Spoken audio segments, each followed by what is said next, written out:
Hello everybody, there is no tier list of beginners Python courses on the internet, so I'm completing all of them and ranking them. This is what progress is looking like at the moment. Let's check out week 5 of learnpython.org. We're racing against the sun today, so it's going to be a quick one, but after 30 seconds of Googling, I found these Python tutorials that I'm flicking through on the screen, and essentially I'm going to do them all and rank them. This week I'm still on learnpython.org. It turns out that the map filter reduce lesson was bigger than expected, so not finished like I anticipated last week. But let's quickly hop over to VS Code and go over what I've done this week and what I think of the course so far. Week 4 was the craziest yet, and I'm using the term crazy very loosely there. But we looked at serialization and this JavaScript notation thingy and how it let you brought stuff in. This week, we've looked at 1.24 down to 1.28. So the map filter reduce lesson, if I flip back, was actually massive and much bigger than I thought it would be. So the reason that this has taken longer and I'm not doing a full course review right now. So Elliot, what have you learned this week, you might ask? And the answer to this, and it hopefully will be captured in the length of this video, is not a great deal. So we looked at this partial function thingy, which I can see that you basically repeat a small bit of a function before you call a bigger one. So if you're passing a variable into a function, you can modify it with your own function first. That's my understanding. So it seems pretty helpful, although don't know why you do it as a partial. I'm sure there's some sort of benefit somewhere. Code introspection. This is just using the inbuilt, is this a library? But using help. This must be a function because we've called it like that. Using this to understand other stuff. Closures I'm not 100% sure about, to be honest.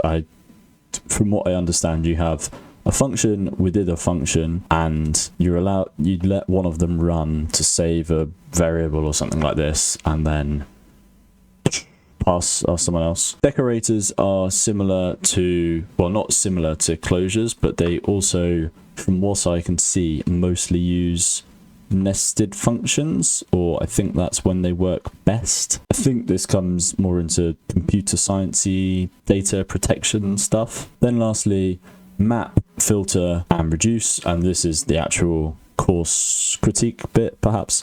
So I didn't think that these were, so this lambda function is the complicated bit, and we've done lambda functions back in 1.18. So we did this headache of understanding this weird syntax here, forget about it, and then so these three functions use an inbuilt function. So the syntax of them is you call your function and then you pass a function to it. However, it would have made sense for me to have either lambda functions moved out or map filter reduce moved up, just so that you're not relearning things. So I think when I do my wonderful graph that or matrix, there should be something to say about this. This week I have put a load of time into this Pokémon team calculator thingy.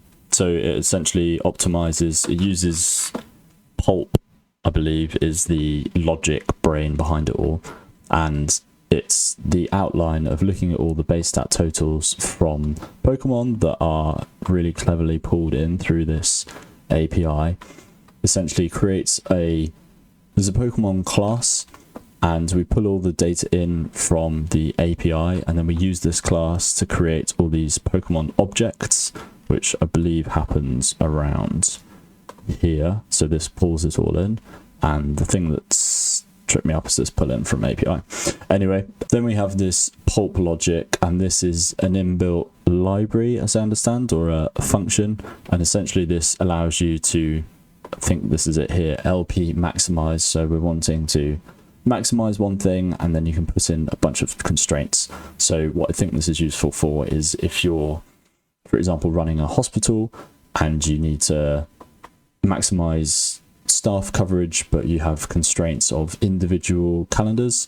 So those might be, for example, people objects, ethically not sure you can do that, but those might be people objects that have certain days off, or functions that say how much rest they need, and then you can essentially feed those functions in to the solver, and then not the solver, into pulp, from what I understand, and that will maximize your coverage and ensure that all the people, for example, aren't being overworked and have adequate breaks and build up the right amount of holiday, etc., etc. So this has actually been, you can see this has been fleshed out a decent amount this week, perhaps because this has been not very interesting. So negative marks for learnpython.org on the pacing and the sort of interest. Again, I've had to find for myself what really reach for why I should learn this, perhaps, or why it's useful. And if I could add one of my suggestions to improve this course, it would be that it needs a bit more context. Perhaps that's just what's the type of learner that I am, but I've really found myself reaching to add in these extra bits and bobs to understand why this is important and how it fits into the world we live in. Tragically, that is it for this week. I'm gonna leave now as my camera, look at this, so cool, is working overtime in keeping me in the shot. I'm still on the lookout for categories about how to rank all these courses. Got some in mind, but any burning suggestions are always useful. If not, then I'm sure ChatGPT can help me out. That's it for this one. Thank you very much for watching and have an awesome day. Ta.